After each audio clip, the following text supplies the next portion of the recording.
Hey guys, another beautiful day here in Northern California, and I can't believe we're already getting toward the end of June. Time is flying by. So today, wanted to do a topic on the pros and cons of commercial timber falling. So if you've ever been interested in what some of the upsides are and downsides of this job we'll go over a few of them. It's far from an extensive list, but it at least give you an idea of the actual reality of this job. And also, when we get to the end of this, if you want to share about the pros and cons of your job, that would be great too. Oh, speaking of cons, I got my foot actually was starting to cramp up. Sorry. All right, that is one of the cons, but we'll start with the pros. Um, so I just kind of made some points here on my notepad. So let's start with pro number one, working outside. For me, that's a big plus. I like the fresh air. I like being outside. Also, the scenery. You get to see a lot of different scenery, different country as you move from unit to unit.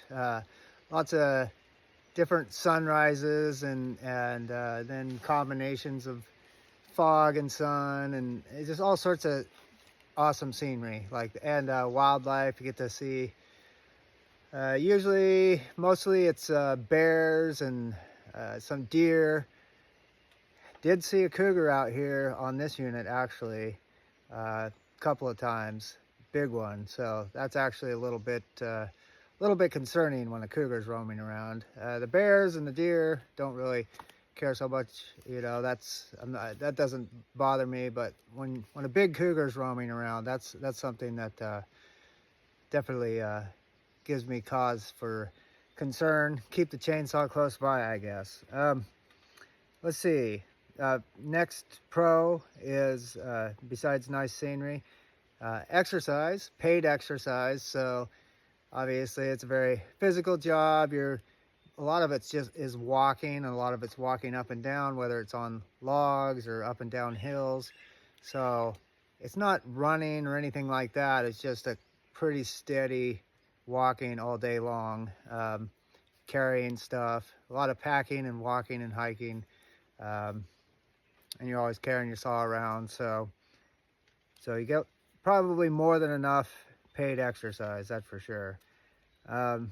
Speaking of pay, the pay is pretty good. It's better than a lot of jobs. The reason for that is once you get good at this, it's dangerous and all those things, and it takes a lot of knowledge to really do it well and get to a point where you can cut just about any patch of timber.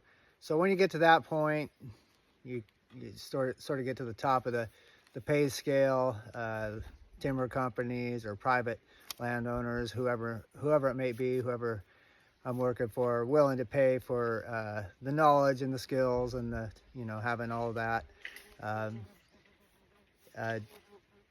Yeah, it's I don't know, what would you say? It's definitely better than what a lot of people make. I don't know. You're not going to get rich at it, but it's better than what a lot of people make at their jobs. So interesting, engaging work. So this one for me is kind of a big deal. So I like something where I can focus in. I've got to think about it, kind of take it apart. A lot of this stuff here is exactly like that, especially here in Northern California. It's not cookie cutter, a lot of it. Even like this unit, although I didn't care for this unit as much because it had so much hardwood and stuff, which actually upped the danger factor a lot.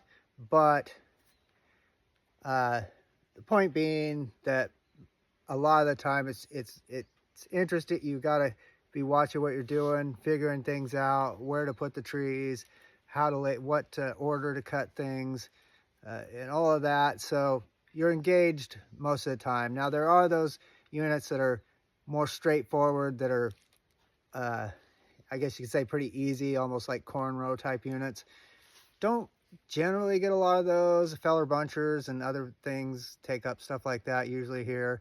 And honestly, like it's okay for a little while, but I get bored in those type of units. You've been cutting for so long that after a while, for me, I like to be engaged, and the type of stuff they generally give us is that type of stuff, because it's the stuff that it's either too big, a wood for the feller bunchers, or it's got pieces and chunks or whatever that you got to get down in there and take out of creek zones and different things and stuff like that, which I find more interesting than just cookie cutter, one tree after another. Like I said, a little bit of that's okay, but I do like the interesting and engaging part of this.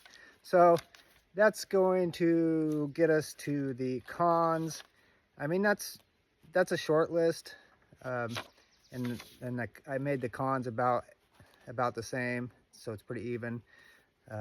Like I said, it's far from an exhaustive list. So the cons, the very first one that's most obvious to most people is the danger factor. It's very dangerous work. Now that can be eliminated a lot by how you do it, that's the wrong word. You can't eliminate the danger, but you can reduce the danger quite a bit. That being said, even working as safe as possible, you cannot make this job 100% safe. At the end of the day, you do the best you can, and then there's going to be grace of God moments. You're doing this day in, day out. I've been doing this for 30 years now. I mean, I've definitely had plenty of grace of God moments. Yes, I try to work as safe as possible, but there's just times when something will happen. Even like this morning, I didn't have the camera on, but I had a big redwood. I put it up the hill, and I had a big tree to get behind, and it went up the hill, and it actually rolled in a way that it really shouldn't have. And when it went up, and then it spun around the stump and then slid past where I was behind the tree. And I actually was not predicting it, and my saw, my big saw, actually went over the top of it and kind of rolled over the top of it. It didn't mess it up, but it was like, I wouldn't have predicted that. That was, so that's the stuff I'm talking about. Like it can do stuff that even when you've got all the experience and everything, there's stuff that can happen out here that and it happens fast. So that's the obvious thing is, and then big injuries. Those are pretty obvious cons. But the other one that maybe people don't think about so much is just the general, like when you're out here, you fall down or you're getting scratched up. That's why I actually started wearing long sleeve shirts a lot more. Used to wear short sleeve shirts a lot, but now it's like I just got tired of being all scratched up, and even if it's hot out, I'll wear the long sleeve shirts. Sore muscles, bruises, just all that kind of stuff. And that's just kind of a general, every week you're going to be a little bit dinged up. Not so bad that you're laying there in a coma or anything, but just you're dinged up. You're just definitely a bit beat down by the end of the week.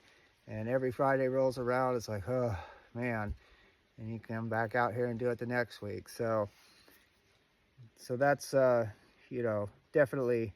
And another thing that ties into that is there's definitely a misery factor if you're struggling with something like a sprain or a strain, like my wrist. One of the guys that works here, his wrist has been bothering him. Little things like that. You use your whole body doing this job, and so anything, an ankle that's hurting, anything like that, it's gonna get to you, because it's not bad enough you can't work.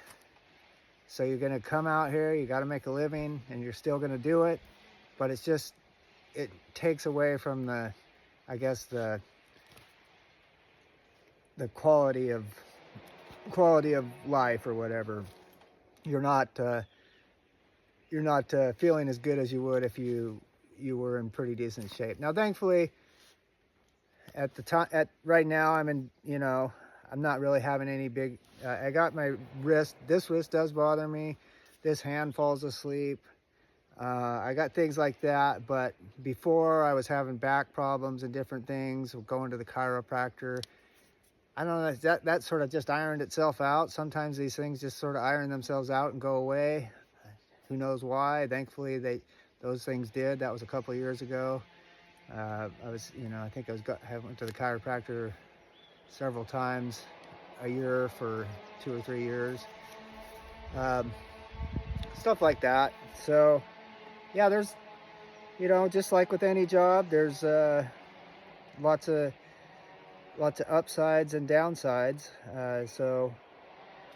What else could I say about it? Well, I'll just leave it there. If you got something you want to talk about with your job, or maybe you do this job or something similar, yeah, throw in your 2 cents, let me know. One thing I was going to tell you guys, if you're interested, I started a school, and it's an online school, online falling school, and it's for anybody that wants to improve their saw skills. It's in the very beginning stages, but if you want to go check it out, it's over on Locals, NorCal Timber Faller School, locals.com. But if you want to go check that out, there's not much on there right now, but you can at least see what it's going to be, or what the idea is, and maybe sign up later when I got more videos on there, whatever you guys want to do. Another quick way to get there is if you go to the home page of this channel and you read the description of this channel on the home page, and there's a link in the description to that as well. So if you're interested in that, just head on over there, check it out. All right, you guys, thanks for watching. God bless you. I will catch you on the next video.